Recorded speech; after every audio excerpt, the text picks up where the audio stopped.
Beneath the marble halls of Monticello, Virginia's most celebrated estate, there existed a room that appears in no official tour guide, no architectural blueprint preserved for public record. For nearly 4 decades between 1773 and 1809, this concealed chamber housed a secret that 3 American presidents, dozens of congressmen, and an entire political dynasty worked tirelessly to bury. The room measured exactly 14 feet by 12, with a single window facing the servants' quarters, and within its walls at least 6 children were born to a woman who had no legal right to refuse their father. Thomas Jefferson, author of The Declaration of Independence and Champion of Liberty, kept his slave mistress in a space specifically designed to be forgotten by history.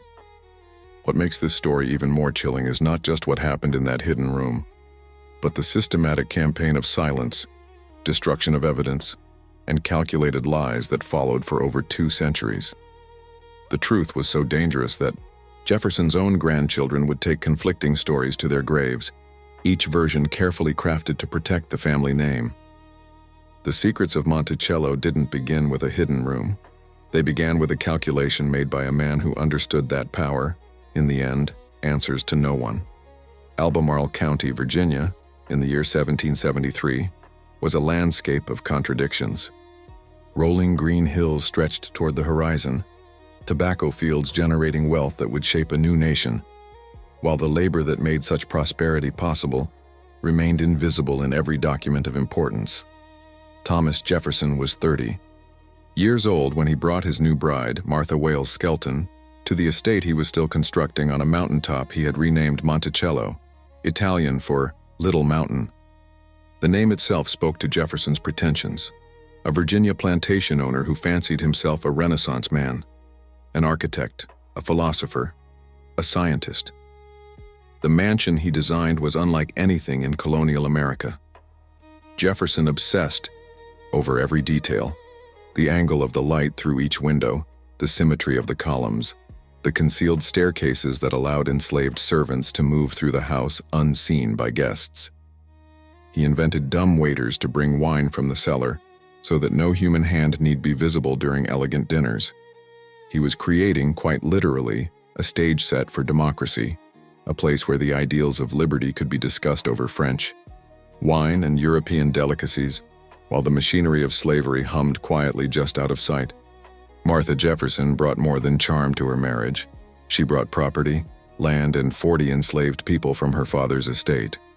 Among them was a 14-year-old girl named Sarah, though everyone called her Sally. Light-skinned enough that visitors would later describe her as nearly white. She was Martha Jefferson's half-sister. John Wales, Martha's father, had fathered Sally with an enslaved woman named Elizabeth Hemings after his wife's death. This made Sally both Martha's property and her blood relation, a contradiction that polite Virginia society never acknowledged aloud. The Hemings family occupied a peculiar position at Monticello. They were house servants, not field laborers, trained in specialized skills. Sally's brothers worked as butlers, chefs, and craftsmen. Her mother, Elizabeth, held authority over other enslaved people. They spoke French, played musical instruments, and understood the refined protocols of entertaining Virginia's elite. But they were still property, still subject to sale, punishment, or any use their owner deemed appropriate. In those early years, Sally was simply part of the household machinery, a girl who learned to be invisible while standing in plain sight. She attended to Martha Jefferson, who suffered from fragile health, bearing children in quick succession and growing weaker with each pregnancy. The mansion itself seemed to mirror Martha's decline. Rooms unfinished, construction halted and restarted as Jefferson's visions shifted and funds ran thin. There were spaces in the house that existed in perpetual transition, alcoves appearing on one blueprint and vanishing on the next. For Jefferson, Monticello was never just a home, it was a philosophical statement. He filled it with inventions, fossils, Native American artifacts, and books. In the entrance hall, he installed a 7-day clock, whose cannonball weights marked not only the hour but the day of the week. He designed his bed within an alcove between 2 rooms, so he could rise and immediately begin working. Everything was about efficiency, control, and the illusion that a rational mind could organize the world into perfect harmony. But beneath this rational order lay dependencies Jefferson could never acknowledge. The entire estate ran on enslaved labor, over 100 people at its peak. Yet Jefferson wrote passionately about the evils of slavery, even as he bought, sold, and bred human beings to sustain his lifestyle. In his farm journals, he calculated that enslaved women produced a 4% annual return on investment through their children. He recorded these figures beside weather observations and crop rotations. The contradiction didn't appear to trouble him, or perhaps it troubled him so deeply that he built an architecture of denial around it. The community of Albemarle County understood these contradictions perfectly without discussing them. Every plantation owner lived the same lie, gentlemen, scholars, and patriots who spoke of liberty while their wealth rested upon stolen labor and stolen lives. The unspoken agreement was simple. We do not examine too closely the foundations upon which our civilization rests. Into this world Sally Hemings disappeared, not through any dramatic event, but through the simple fact that women like her were never meant to be visible in the historical record. On September 6, 1782, Martha Wales Jefferson died 4 months after giving birth to her 6th child, only 3 of whom survived infancy. The official cause was complications from childbirth, but everyone at Monticello knew she had been dying, slowly for years, her body worn out by repeated pregnancies and Virginia's humid summers. Thomas Jefferson's grief was absolute. Witnesses described him pacing his room for 3 weeks, emerging only for brief, silent walks. He burned all of his wife's letters, as if he could erase her suffering by erasing her words. Before she died, Martha had made Jefferson promise something. The exact words were never recorded, but family lore held that she asked him never to remarry. The idea of another woman raising her children was unbearable. Jefferson agreed, and he kept that promise for the rest of his life. But promises like architectural plans often conceal secret chambers within their designs. After Martha's death, Monticello descended into controlled chaos. Jefferson threw himself into politics, accepting appointments that kept him away from home for years at a time. The children needed care.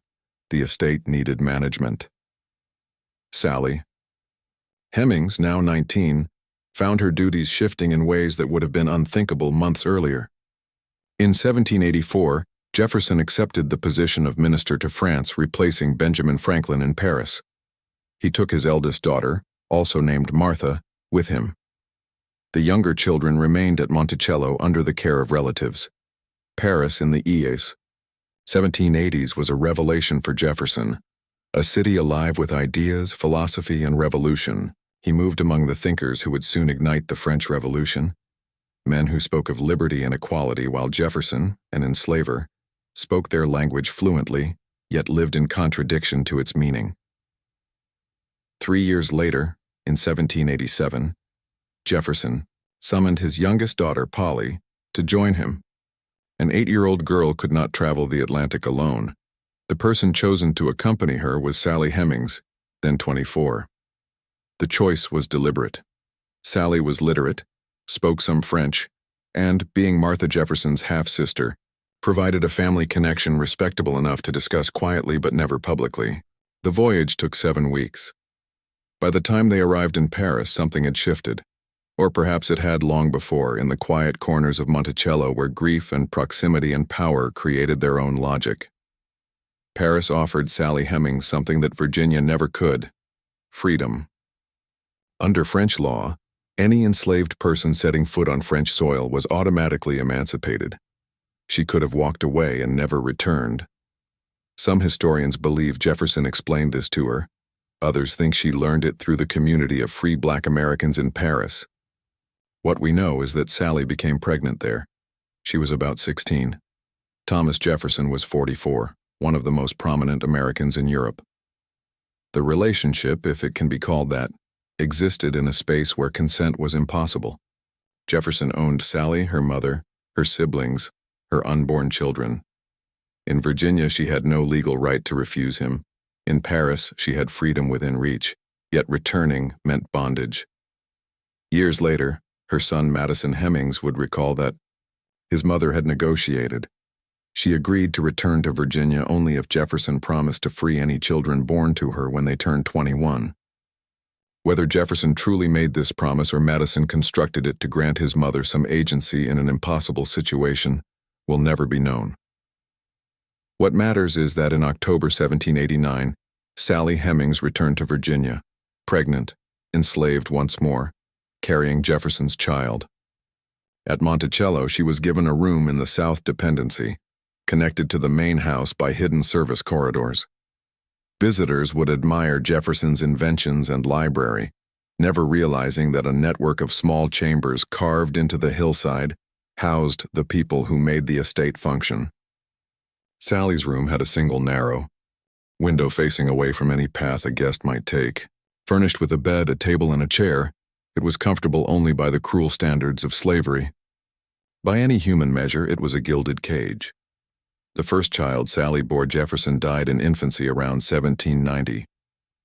There is no record of this birth in Jefferson's meticulous farm books, where he logged every other enslaved child on the plantation. That silence speaks volumes. Between 1795 and 1808, Sally gave birth to at least 6 more children, 4 of whom survived to adulthood: Beverly, Harriet, Madison, and Eston. Everyone at Monticello knew whose children they were. They grew up in a twilight existence, enslaved yet educated, owned yet connected to power. Jefferson ensured they were trained in trades, taught to read and write, illegal for enslaved people in Virginia, and kept near the main house. Light-skinned, they could later pass as white. Jefferson never publicly acknowledged them. Not once in thousands of pages of letters and documents did he name Sally Hemings as anything other than property. Yet the resemblance was obvious. Visitors commented on the enslaved children who looked strikingly like their master. One wrote that young Harriet Hemings so closely resembled Jefferson's white daughter Martha that they could have been twins. Such remarks were whispered, recorded privately, and then politely forgotten. Sally herself became a ghost within Monticello's walls, serving no meals, greeting no guests, appearing in no visitors' accounts. She emerged only when Jefferson was present and vanished when he traveled.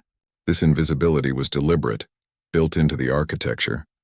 Jefferson's design allowed servants to move unseen through narrow stairways and corridors. Meals appeared as if by magic. Fires burned without visible hands. The same system that maintained elegance also maintained secrecy, but secrets seeped through walls eventually.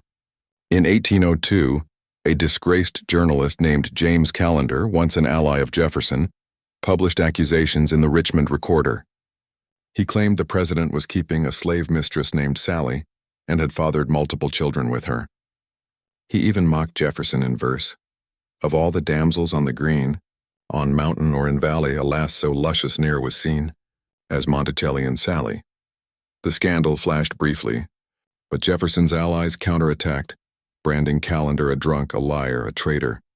They suggested that if any impropriety had occurred, it involved Jefferson's nephews, not the president himself. Jefferson maintained absolute silence, which the public interpreted as dignity. His family denied everything. His daughter Martha insisted the Hemings children resembled her cousin Peter Carr, not her father. This lie would become family doctrine for generations. Meanwhile, in her small room beneath Monticello, Sally Hemings lived her life in shadows, mother to children who were simultaneously enslaved and privileged, both acknowledged and erased. The room remained what Jefferson had intended it to be, a space designed to disappear. When the accusations first appeared in 1802, Thomas Jefferson was nearing the end of his first term as President of the United States. He had accomplished what few men could, risen from provincial Virginia planter to the highest office in the new republic. The nation admired his intellect, his composure, his eloquence. To the public, he was the philosopher president, the man who had written that all men are created equal and then proven, through diplomacy and restraint, that liberty could survive revolution. But beneath that calm surface lay a man haunted by secrets. The world now whispered about Dusky Sally, the enslaved woman said to share the president's bed. Jefferson's political enemies seized upon the rumor with savage delight. His supporters circled the wagons, portraying him as a victim of slander, too dignified to respond. In truth, Jefferson's silence was strategic. He had learned long ago that denial only fed scandal. He had also learned that the public was eager to forgive hypocrisy in great men, so long as the lie was elegant and the truth uncomfortable. At Monticello, the whispers reached even the servants' quarters. Everyone knew the reality, but no one dared speak of it outside the property. The Hemings family moved through the estate with practiced invisibility. Sally continued her quiet life in the South Dependency, raising children who looked more like Jefferson's legitimate grandchildren with each passing year. Her sons were trained in carpentry and music. Her daughters learned sewing and domestic arts. Jefferson ensured they would one day have the skills to live independently, though he could not yet bring himself to free them. When he traveled to Washington, Sally remained behind, her existence unacknowledged but understood by every member of the household. The architecture of Monticello served as her shield and her prison. Narrow staircases, hidden corridors, and underground passageways connected her room to Jefferson's private suite. Guests dining in the Great Hall never imagined that just a few feet beneath them lived the woman who bore the president's children. The scandal that rippled through Richmond and Washington in 1802 never truly reached Monticello. The plantation existed in a world apart, insulated by geography, by privilege, by silence. Jefferson's daughter, Martha Jefferson Randolph, managed the estate during her father's presidency. She knew the truth. She had always known. But to admit it would have destroyed her family's position, and so she perpetuated the fiction that the Hemings children were fathered by her cousin Peter Carr. Visitors to Monticello described the place as serene, even idyllic. They admired Jefferson's gardens, his study, his inventions. They did not notice the faint tension beneath the surface, the way enslaved servants avoided eye contact when Jefferson entered the room, the quiet efficiency with which Sally's children performed tasks near their father, without acknowledgement. The president's household was a machine of silence, every gear oiled with fear and habit. By 1805, Jefferson's second term was underway, and the scandal had faded into political folklore. Newspapers found new targets. The Federalists who had championed Callender's accusations lost their power, and Jefferson's reputation stabilized. The nation, eager for unity, looked away, but the silence came at a cost. Jefferson's need to control the narrative deepened into obsession. He curated every aspect of his correspondence, destroyed letters that hinted at intimacy, and instructed family members never to discuss private affairs. His farm books, once filled with meticulous details, began to omit certain entries. Where the names of enslaved women and their children once appeared, there were gaps, blank spaces where facts had been excised.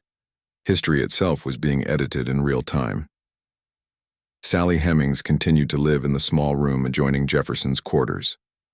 Archaeologists centuries later would find fragments of ceramic plates, buttons, and medicine bottles buried beneath that floor, mute witnesses to her existence. She bore Jefferson more children during these years, each one recorded only as property, never as kin. Her daughter Harriet grew into a young woman of striking beauty, light enough in complexion to pass as white. Her sons Beverly and Madison learned trades under Jefferson's supervision, working in the joinery and the nail factory. The contradictions multiplied.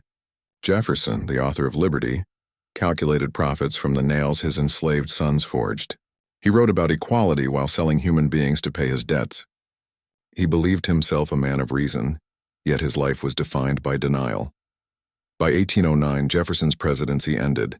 He retired permanently to Monticello, 66 years old, weary, still burdened by debt. The nation hailed him as a hero, the sage of the Republic, the architect of freedom. Few mentioned the whispers of scandal that had once threatened his reputation. In the public imagination, Thomas Jefferson had become myth. At Monticello, myth and reality coexisted uneasily. Jefferson's grandchildren played on the lawns while enslaved children, some of them their own blood relatives, carried water and wood. No one spoke of the resemblance. No one acknowledged the faint echo of family in the faces of those they owned. The Hemings family continued to occupy a unique position within the hierarchy of slavery at Monticello. They were given better quarters, lighter duties, and relative privileges. But privilege within bondage is still bondage. Sally's life was confined to the invisible pathways of the house, the service corridors, the cellar passages, the narrow stairs that led from her room to Jefferson's private chamber. She existed at the edge of sight, her presence both indispensable and unspeakable. Visitors who stayed at Monticello during Jefferson's retirement left accounts of their time there. Lengthy descriptions of architecture, meals, and conversation. None mentioned Sally Hemings. It was as though she did not exist, as though the woman who had lived in that house for decades had been erased in real time. Yet traces of her presence lingered everywhere. A faint perfume in the hall, a child's laughter from the wrong side of a doorway, an unfamiliar face glimpsed in the shadows of the corridor. Monticello was a house haunted not by ghosts, but by the living, by people rendered invisible through deliberate choice. As Jefferson aged, he turned his attention to preserving his legacy. He organized his papers, edited his letters, and drafted instructions for his future biographers. He understood reputation as architecture, something constructed carefully, stone by stone, truth by selective truth. The story of Sally Hemings had no place in that architecture. It was a crack in the foundation, a flaw that had to be sealed before time could expose it. In 1814, Jefferson wrote to a friend that he had retired from public life, with the tranquility of age and the comforts of philosophy. But tranquility is fragile when built on denial. His finances were in ruin. The tobacco fields were exhausted.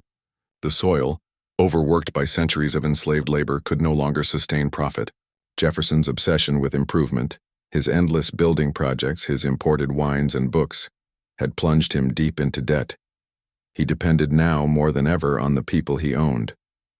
Sally's sons worked as skilled craftsmen. Other Hemings family members cooked, cleaned, and maintained the estate. Jefferson, who had once imagined himself a benevolent master, now calculated their value in ledgers, selling some to cover expenses while keeping others for labor. By this time, Sally Hemings was in her mid-40s. Her children were nearly grown. Beverly, the eldest surviving son, was a gifted carpenter. Harriet, 20, had inherited her mother's grace and her father's pale skin. Madison and Eston, the youngest, still worked in the joinery, learning the trades that would one day sustain them. They moved freely about the estate but never beyond it. They were, in every legal sense, still property.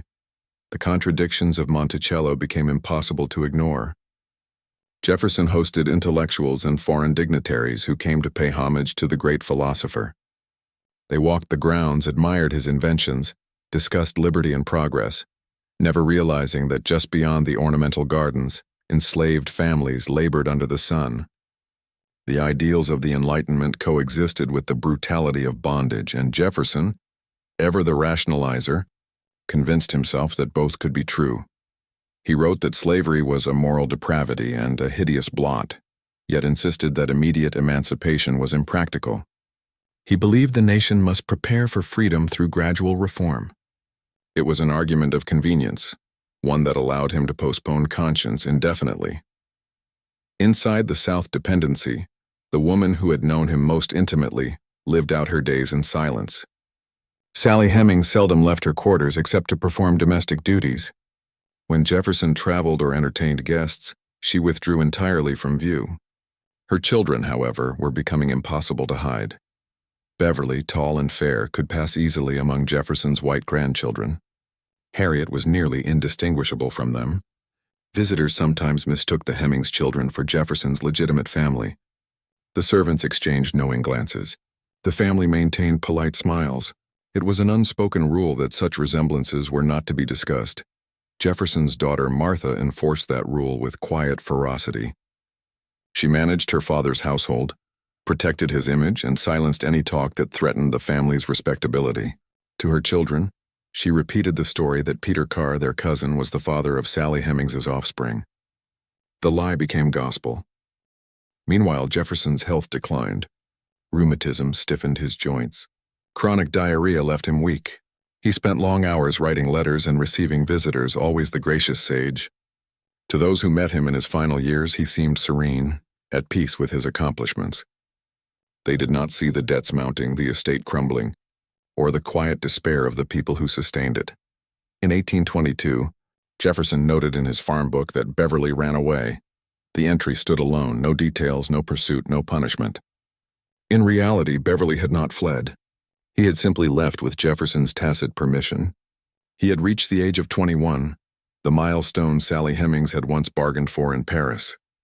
He crossed into free territory and disappeared into white society, carrying his father's features and his mother's silence.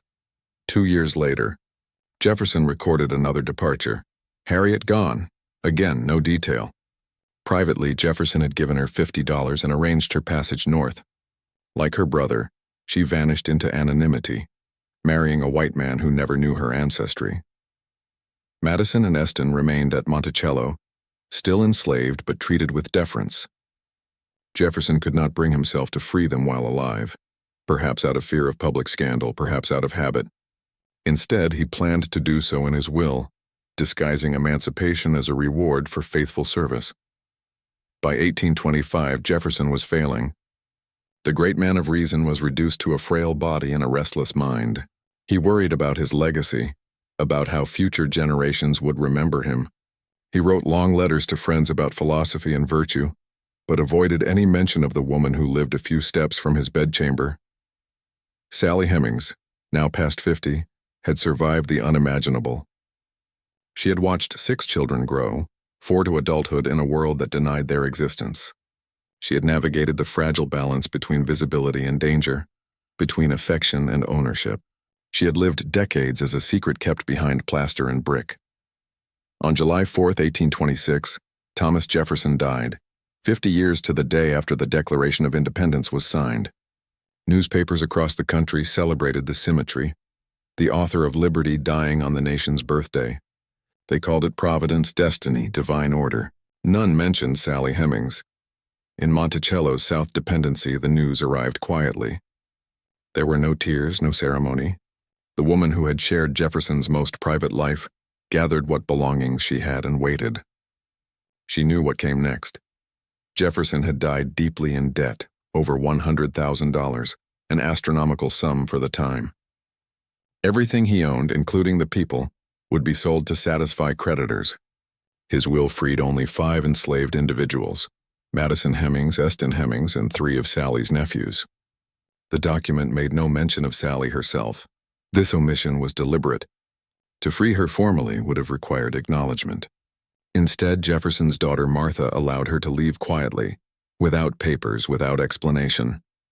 It was freedom without recognition, a continuation of invisibility under another name. Sally left Monticello and moved to Charlottesville, where she lived with her sons Madison and Eston. The town's white residents knew who she was but said nothing. She existed as she always had, in silence. The auction at Monticello took place 6 months after Jefferson's death. Over 100 enslaved men, women, and children were sold to pay for his debts. Families were torn apart, lives scattered. The wealth of the sage of Monticello was balanced in human flesh. The house itself fell into disrepair. Jefferson's inventions rusted. His gardens grew wild. His South Dependency, where Sally had lived, began to collapse. Earth and vegetation swallowed the foundations. Within 20 years, the room that had once held Jefferson's secret was buried beneath soil and memory. Sally Hemings lived another 9 years in quiet anonymity. She died in 1835, about 62 years old, in a small house near Charlottesville. The local newspaper printed a single line: Sally Hemings, a colored woman, died. No mention of her connection to the 3rd President of the United States. No mention of the children she had borne in bondage. She was buried in an unmarked grave in a cemetery for free blacks and poor whites. The exact location was never recorded. Within a generation, no one could say precisely where she lay, her children scattered.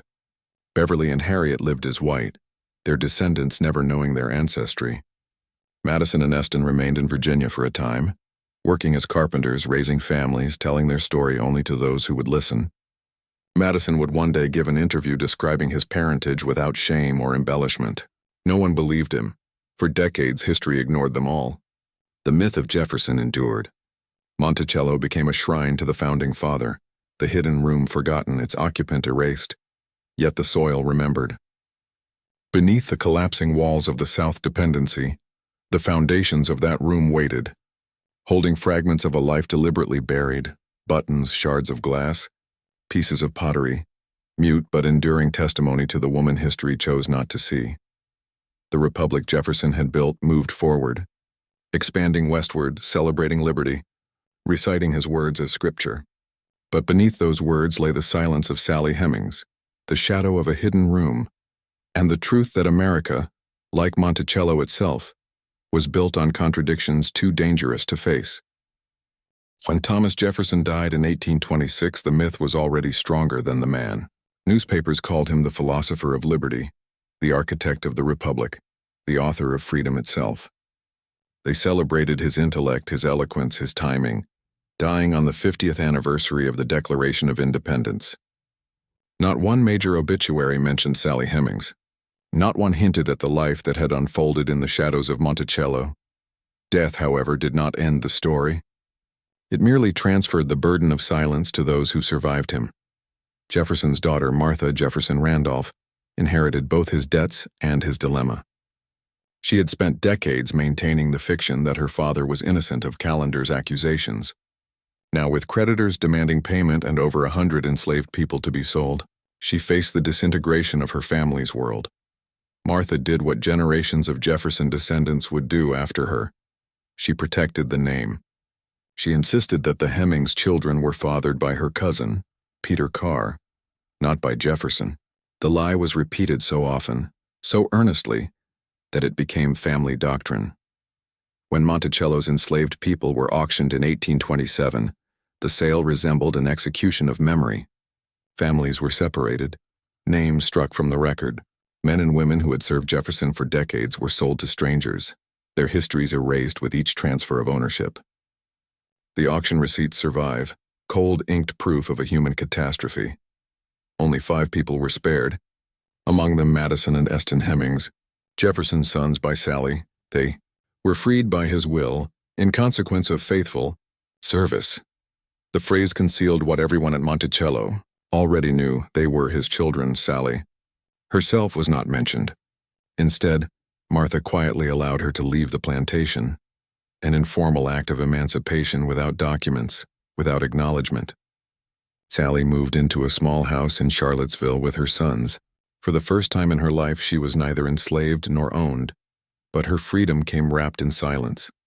The white residents of the town knew who she was, but none spoke of it. To mention the truth would have meant confronting the hypocrisy of a man canonized as America's moral compass. Sally Hemings lived out her remaining years in that twilight of unofficial freedom. She died in 1835, approximately 62 years old, and was buried in an unmarked grave. Her death was recorded in a single sentence: Sally Hemings, a colored woman, died. Her descendants carried on, each facing the same question that had haunted their mother: how to live in a country that denied their existence. Beverly and Harriet, light enough to pass as white, disappeared into that identity completely. Census records would list them among the white residents of northern states, their children never knowing their ancestry. Madison and Eston, darker in complexion, remained in Virginia for a time, raising families, working as carpenters. In 1836, fearing increasing hostility toward free black people in Virginia, Eston moved north to Ohio. There, in the free town of Chillicothe, the Hemings brothers began again. For a time they lived openly as black men, their story whispered within the community but ignored by the white majority. Madison married a free black woman named Mary McCoy. Eston married Julia Ann Isaacs, a woman of mixed race. For decades, their lives were small but dignified, the quiet persistence of people history refused to acknowledge. The rest of America had already turned away. Jefferson's reputation solidified through biographies that painted him as a flawless visionary. The first major biography, published in the 1830s, barely mentioned slavery. The Hemings family did not appear at all. Monticello itself fell into ruin. Jefferson's debts had consumed his estate, and the property changed hands repeatedly. The elegant rooms where he had once entertained philosophers decayed. The gardens grew wild. The servants' quarters, including the South Dependency, collapsed under neglect. The very ground that had held the secret of Sally Hemings was reclaimed by earth and vines. By the 1850s, Jefferson's white grandchildren had grown old. They had inherited not wealth but a legacy to defend. The rumor of the Hemings relationship lingered like smoke that would not disperse.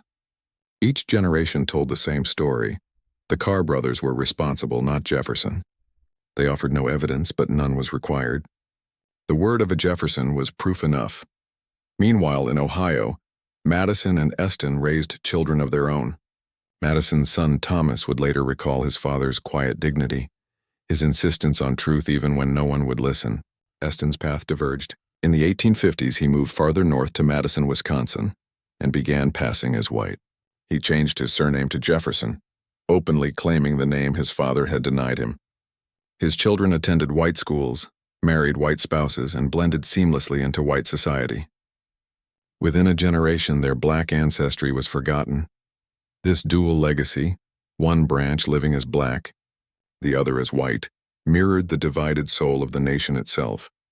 In 1873, nearly 50 years after Jefferson's death, Sally Hemings gave an interview to a local newspaper, the Pike County Republican. He was 68 years old, a carpenter by trade, and he spoke plainly about his parentage. "My father," he said, "was Thomas Jefferson, the third president of the United States." He described his mother's time in Paris, her negotiation for freedom, her life at Monticello, and the quiet departures of his siblings, Beverly and Harriet.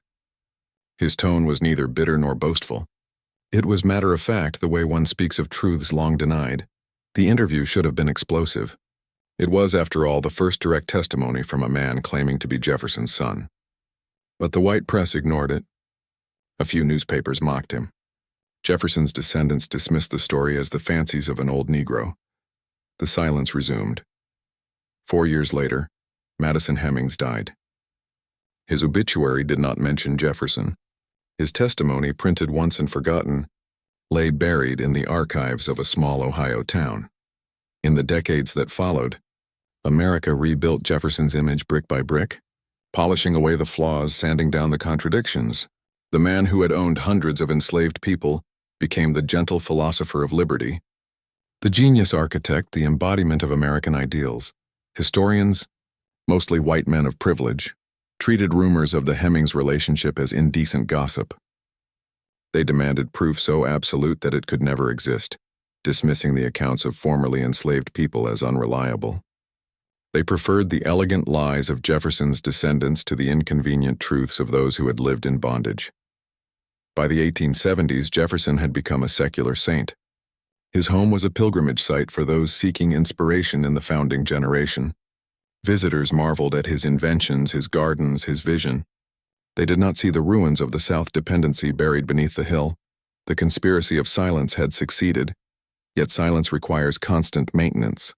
When Israel Jefferson, another formerly enslaved man from Monticello, gave a sworn affidavit in 1868, confirming that Sally Hemings's children were Jefferson's, historians again refused to believe him. They claimed he had been misled, or worse, that he sought fame. The testimonies of black witnesses were treated as noise, while white recollections, no matter how inconsistent, were accepted as truth. The 19th century marched on, and with it came new reasons to keep the lie alive. After the Civil War, as America struggled through Reconstruction, the South sought redemption through myth. Confederate leaders were recast as noble patriots, and slaveholders as paternal guardians of a simpler, harmonious world. In this climate, to admit that Jefferson, the Virginian sage, had fathered black children was unthinkable. Racial hierarchy had to be absolute, or the entire social order would collapse. The one-drop rule, defining anyone with African ancestry as black, became law in many states. To acknowledge that the blood of a slave and the blood of a founder mixed in the veins of American citizens was to acknowledge that race itself was a lie. So the silence deepened. In 1858, a biographer named Henry S. Randall published The Life of Thomas Jefferson, the most comprehensive study of the man to date. Within its pages, Randall included a letter from Jefferson's grandson, Thomas Jefferson Randolph, claiming that the Hemings children were fathered by Peter Carr. The letter became gospel among historians. Its inconsistencies and the timeline errors, the contradictions were ignored. It provided what scholars and citizens alike needed most, a convenient explanation. By the end of the 19th century, Jefferson's black descendants lived in obscurity, while his white descendants enjoyed prominence and respect. The two branches of the family never met. Their worlds did not overlap. The name Jefferson had been purified by selective memory. Meanwhile, the physical evidence of Monticello's hidden world crumbled. The servants' quarters, never restored, sank beneath the soil. Tourists visited the mansion, guided by caretakers who spoke reverently of Jefferson's intellect and charm. When visitors asked where the enslaved people had lived, guides gestured vaguely toward the hills and changed the subject. By the 1880s, the transformation was complete. Jefferson was no longer a man but an icon, marble, infallible, untouchable. Schoolchildren memorized his words about liberty and equality. No textbook mentioned Sally Hemings. The century that followed his death became a century of denial, a masterpiece of national forgetting. It was not a conspiracy plotted in secret rooms, but a shared agreement, a collective will to protect the myth of purity upon which the nation had built its self-image. Every historian who ignored the evidence, every tour guide who skipped the servants' quarters, every teacher who repeated the sanitized story of the Founding Fathers participated in that erasure. The silence stretched on into the new century. In 1879, Monticello was purchased by Jefferson Monroe Levy, a wealthy naval officer and congressman who took pride in preserving the estate as a monument to Jefferson's genius. He restored the main house, the gardens, the library, everything visible, everything noble. The servants' quarters were left in ruin. The South Dependency, where Sally had lived, was considered unimportant, even shameful. Visitors to Monticello during Levy's ownership walked through rooms filled with Jefferson's artifacts, admired his inventions, stood before his writing desk, and gazed out over the Virginia hills. They were told stories of brilliance and vision. No one mentioned the enslaved woman whose room had once been just steps away. By the dawn of the 20th century, even memory had faded. The last people who had known Sally Hemings were gone. Her story existed only in whispers among black families and in the footnotes of scandal among whites. The American Republic entered its second century secure in its myths. Jefferson was liberty incarnate. His flaws had been buried, literally and figuratively, beneath the soil of Monticello. Yet history, like the earth, has a way of yielding what it conceals. Beneath the overgrown hillside, the foundations of the South Dependency endured. The walls of the hidden room still held fragments of life, pottery, glass, bone, waiting for a time when truth might matter more than comfort. But in 1900, that time had not yet come. The country celebrated Jefferson's legacy without question. The University of Virginia, which he had founded and designed, became a temple to his vision. Students passed his statue daily, reciting his words, never knowing about the enslaved woman who had shared his bed or the children he had held in bondage. The silence was nearly perfect. Madison Hemings's descendants, living quietly in Ohio, continued to tell their story privately. They knew who they were. They knew what America had chosen to forget. Their oral histories passed from generation to generation like a forbidden inheritance. Across the color line in Wisconsin, Eston Hemings's descendants lived as white, unaware of their origins. They bore the Jefferson name proudly, never suspecting that it was also Hemings taught two families, one truth, a nation unwilling to hear it. The 19th century ended as it had begun, with the hidden room still buried, the myth intact, and the woman who had lived in that room erased from history. Jefferson's words continued to adorn monuments and textbooks, untainted by the shadow of contradiction. But beneath that silence, the ground of Monticello still remembered. And sooner or later the earth would speak. By the turn of the 20th century, the myth of Thomas Jefferson stood unchallenged. Schoolchildren recited his words as gospel. Historians praised his intellect as the purest expression of liberty. In Virginia, his birthday was a civic holiday. The marble image of the founding father gleamed untarnished, while the reality of the man lay buried beneath the soil of Monticello, literally and figuratively. No one spoke the name Sally Hemings. The servants' quarters had collapsed decades earlier, swallowed by vines and time. The South Dependency, the row of rooms built half into the hillside, was gone from the eye and, for most Americans, gone from memory. For nearly 70 years after Jefferson's death, the estate drifted through a succession of private owners. Each cared for the grandeur above ground, the domed parlor, the libraries, the neoclassical symmetry. None cared for the shadows beneath. When Jefferson Monroe Levy purchased Monticello in 1879, He envisioned it as a patriotic shrine, not a site of reckoning. He restored the house, landscaped the terraces, opened the doors to tourists, and presented Jefferson as the philosopher king of democracy. The tours spoke of clocks and telescopes, not chains and corridors. Visitors walked the polished floors, unaware that below their feet lay the ghosted outlines of hidden rooms. Rooms where enslaved families had lived, worked, and waited. The silence was so complete that even those who sensed a void did not know what questions to ask. When someone mentioned the old rumor about Dusky Sally, guides chuckled politely and repeated the family legend about the Carr brothers. The laughter itself was a form of burial. America in 1900 preferred heroes uncomplicated by sin. The Civil War had ended only a generation earlier. The nation was stitching itself back together with myths. The Founding Fathers were recast as saints of unity, not men of contradictions.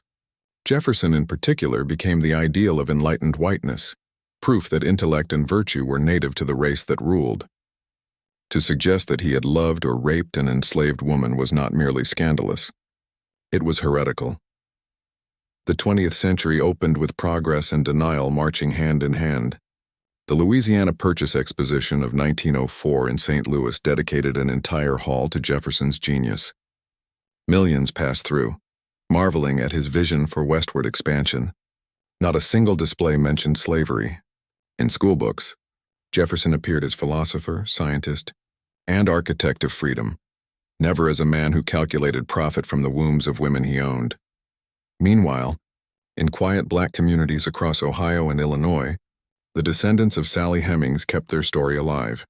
It survived as whispered truth, an inheritance passed at kitchen tables. Your ancestor was Thomas Jefferson, grandmothers told their grandchildren. But the world doesn't believe it. Someday it will.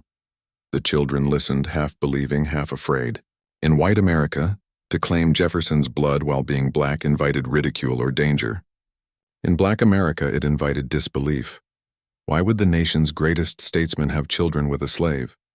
So the truth remained private, a family secret carried through generations like an ember smoldering beneath ash. At the same time, another branch of the family, the white descendants of Eston Hemings Jefferson, who had passed into whiteness in Wisconsin, lived in comfort, unaware of the silence that protected them. They bore the Jefferson name proudly, never suspecting that it had once been the name of enslaved people. Their children attended universities, married into respectable families, and contributed to civic life. Their genealogies, printed in society registers, traced a spotless line back to Thomas Jefferson. No one thought to look sideways across the color line, where cousins shared the same eyes and the same nose. Monticello itself changed hands again in 1923, when the newly formed Thomas Jefferson Foundation purchased it from the Levy family. Its mission was to preserve the estate as a memorial to Jefferson and his genius. The phrasing was careful. It did not say the truth of Jefferson, only his genius. Restoration began immediately. Plaster repaired, furniture replicated, gardens replanted. The South dependency remained buried. It was a ruin, inconvenient to tourists and irrelevant to the story being sold. Throughout the 1930s and 1940s, the foundation perfected the choreography of reverence. Guides led visitors through the parlor, the study, the library.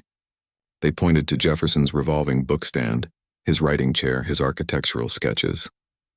They spoke of democracy, invention, enlightenment. When someone asked about slavery, the response was gentle deflection. Jefferson opposed the institution in principle, they said, but was a man of his time. As for Sally Hemings, well, that was only rumor spread by his political enemies. The lie endured because it was useful. During an age of segregation, Americans needed founders who reflected the hierarchy they lived by. A Jefferson who crossed the color line, who fathered black children, threatened that order. The easiest solution was to declare the rumor unworthy of serious discussion, yet the ground kept its memory. In 1941, archaeologists conducting maintenance near the South Terrace uncovered stone foundations of long-vanished structures. They noted fragments of pottery, nails, animal bones, bits of glass. The findings were cataloged blandly as servants' quarters. No one asked whose quarters they were, or whether one of those rooms might have belonged to the woman erased from every tour. The artifacts were boxed and stored unstudied, while the narrative above them remained pristine. Decade after decade, the story of Jefferson grew brighter as the shadows beneath grew deeper. By mid-century, the Jefferson Memorial gleamed beside the Potomac, a temple of marble columns dedicated to the author of equality. Tourists gazed up at his bronze statue, unaware that the man immortalized there had once written that black people were inferior in both body and mind. The contradiction between inscription and reality stood as invisible as the buried room. Then, slowly cracks appeared in the silence. The civil rights movement of the 1950s and 1960s forced America to re-examine its past. Historians began to ask questions once dismissed as impolite. A few black scholars, Fawn Brodie, Winthrop Jordan, John Hope Franklin, unearthed old testimonies, farm records, and Jefferson's meticulous travel notes.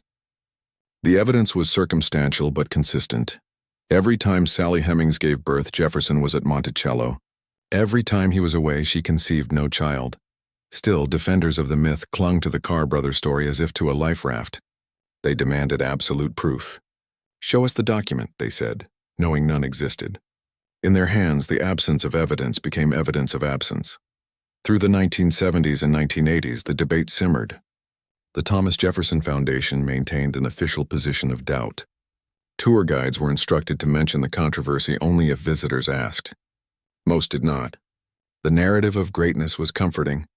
The possibility of hypocrisy was not, but the descendants of Sally Hemings had not forgotten. They formed family associations, preserved oral histories, and pressed for recognition. They carried letters, baptismal records, and memories across generations like fragile relics. "We know who we are," one descendant said. "We're just waiting for the world to catch up." That moment came, fittingly, through science, the one language Jefferson himself revered. In 1998, a team of geneticists conducted DNA analysis on living descendants of Eston Hemings Jefferson and the Jefferson male line. The Y chromosome, passed virtually unchanged from father to son, told a story that words had long denied. The results were unequivocal. A Jefferson male had fathered Eston Hemings. Given the evidence of proximity, timing, and testimony, there could be only one candidate, Thomas Jefferson himself. The reaction was electric. Newspapers around the world reported that DNA had solved a 200-year-old mystery. For Jefferson's defenders, it was a catastrophe. For his black descendants, vindication. The Thomas Jefferson Foundation, after initial hesitation, convened a research committee. In 2000, it released its conclusion. The evidence strongly supported the paternity of all of Sally Hemings's known children. At last, the institution charged with preserving Jefferson's legacy acknowledged the truth he had spent a lifetime concealing. 2 centuries of denial collapsed overnight. Yet even confession required caution. The Foundation framed the revelation in the mildest language possible. Exhibits referred to the relationship between Jefferson and Hemings, avoiding the word rape. Brochures spoke of complex emotions, not coercion, as if a woman held in bondage could freely consent to her master. Still, the silence had finally broken. Archaeologists returned to the South Dependency, excavating systematically for the first time. Beneath layers of earth, they uncovered hearthstones, brick floors, shards of porcelain, a single green glass bead. In 2017, they announced the discovery of Sally Hemings's room, a 12 by 14-foot chamber adjacent to Jefferson's own suite. The dimensions matched the records. The location matched the logic of secrecy. The room, long erased from blueprints, had endured in the ground like a buried confession. Today, visitors to Monticello can stand at the threshold of that reconstructed space. The plaster is fresh, the brick cleaned, but the air carries a gravity words can barely contain. A single window faces the servants' yard exactly as described. The room is empty except for interpretation panels, yet it feels inhabited. By absence, by witness, by the weight of recognition. The Foundation now includes Sally Hemings in every tour. Her name appears beside Jefferson's in official literature. Guides speak of her life, her children, her impossible circumstances. For some visitors, the acknowledgement feels redemptive. For others, threatening. The myths of nations die hard. Outside, the Virginia hills roll on, green and serene. much as they did in 1773 when Jefferson first began building his little mountain. The landscape still glows with the beauty he admired, but beneath it lies the truth he feared, that liberty and slavery, enlightenment and exploitation coexisted not as opposites but as partners. History has finally begun to speak that truth aloud. In classrooms and documentaries and novels and museums, the name Sally Hemings now stands where silence once stood. Scholars read Madison Hemings's 1873 interview not as rumor, but as testimony. The voices dismissed for a century as unreliable are recognized as primary sources. The descendants of both lines, white and black, have met, embraced, and confronted the tangled inheritance of their shared blood. The reckoning is not complete. Jefferson remains on monuments and currency, his words engraved in marble while his contradictions linger in debate. Some argue that to expose his hypocrisy is to diminish his genius. Others insist that true greatness can survive truth. What cannot survive any longer is the lie. The hidden room at Monticello has become a symbol far larger than its 14 feet of brick and plaster. It stands for every silenced story, every erased life behind the triumphal narrative of a nation. It reminds visitors that history is not what happened, it is what people choose to remember. If you walk there now, down the slope beneath the main house past the restored workshops and kitchens, you can feel the temperature change. The light grows dimmer, the air thickens with the scent of earth and old brick. In that hush, the distance between past and present collapses. You can almost hear the sounds that once filled the space. The scrape of a chair on the floor, the cry of an infant, the muted tread of footsteps on hidden stairs. No monument could honor Jefferson more honestly than the unflinching truth of that sound. Because the story of Monticello is not only his, it is also hers, the woman whose existence he tried to hide, whose descendants he could not acknowledge, whose life embodied the contradiction at the heart of America. She lived unseen yet unforgettable, silenced yet unerasable. For 200 years the world spoke of Jefferson as the architect of freedom. Now it must speak of Sally Hemings as the keeper of the evidence that freedom was never universal. Her room remains, rebuilt, re-entered, reimagined, not as a relic of shame but as a portal into honesty. It reminds every visitor that beneath the marble halls of history, there are always rooms unrecorded, stories untold, and voices waiting beneath the dust. And if you stand there long enough, in the quiet between the guide's rehearsed words, you may feel what Jefferson never allowed himself to feel, the presence of the past pressing upward through the floorboards, demanding to be seen. The room waited for more than a century. Now at last we have opened the door,